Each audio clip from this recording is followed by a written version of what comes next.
لیکن یہاں معاملہ عجیب قسم کی ہے۔ آج نمازوں کی فکر پیدا کر لو، اگر ہماری نماز صحیح ہو ہمارے قبر رحمتوں سے بھریں گی، ہمارے لیے نجات کا ذریعہ بن جائے گا۔ دوستو، نماز کی فکر کر لو، پکی نمازی بن جاؤ، قبر کو یاد رکھا کرو۔ اللہ کی قسم، قبر یاد ہو تو پھر چوریاں نہیں ہوتے، قبر یاد ہو تو پھر ڈکیتیاں نہیں ہوتے، قبر یاد ہو تو ظلم زیادتیاں نہیں ہوتی، قبر یاد ہو تو پھر عوام پر ظلم نہیں ہوتے، قبر یاد ہو پر اس طرح حکومتی نہیں ہوتے۔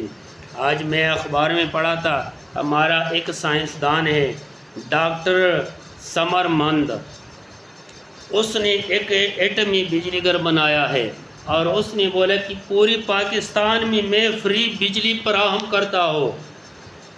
ایک پیسہ خرچ بھی نہیں آئے گا، ساری زندگی ہزاروں سال تک پاکستان قائم رہے گا۔ ہمارے بڑوں کو پتہ چل گیا، اس نے فوراً بجلی گھر کو سیل کر دیا، تالے لگا دیا، پھر ہماری دکانداری کدھر ہے؟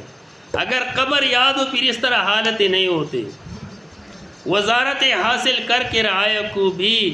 تباہ نہیں کرتے اگر کسی کو قبر یاد ہو۔ قبر یاد ہو پھر رشوت نہیں لی جاتی، قبر یاد ہو تو پھر سود نہیں کھایا جاتا، قبر یاد ہو تو پھر زنا نہیں ہوتا، قبر یاد ہو تو پھر بے حیائی اور برائی نہیں ہوتی۔ دوستو، قبر یاد رکھا کرو، ہر انسان نے قبر میں جانا ہے، اس لیے تو رسول اللہ صلی اللہ علیہ وسلم نے فرمایا کہ قبر کو یاد رکھا کرو، اس کے یاد رکھنے سے لذت ختم ہو جاتی ہے۔ میرے بھائیوں، آج ہم غافل ہیں، آج ہم اولاد کے پیچھے لگ گئے،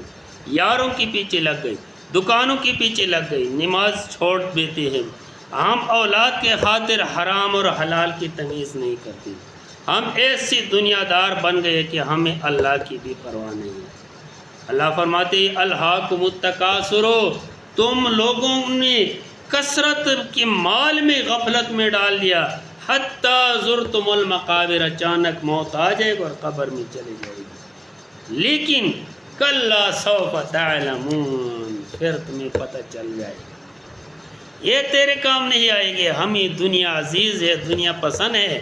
ہم دنیا میں ایسے کھو گئے کہ ہم اپنی آخرت بھول چکے ہیں۔ اللہ کو رکوع کرنا ہم نے بھول دیا، سجدہ کرنا ہم نے بھول دیا، اللہ کے سامنے سجدہ کرنا ہم بھول گئے، اللہ کے سامنے کھڑا ہونا ہم بھول گئے، اور اسی طرح ہماری حالت رہی، حتیٰ کہ ہمیں موت آ گئی، مرنے تک فرصت ہی نہیں ملے کہ نماز پڑھ لیتے ہیں، قرآن پڑھ لیتے ہیں اور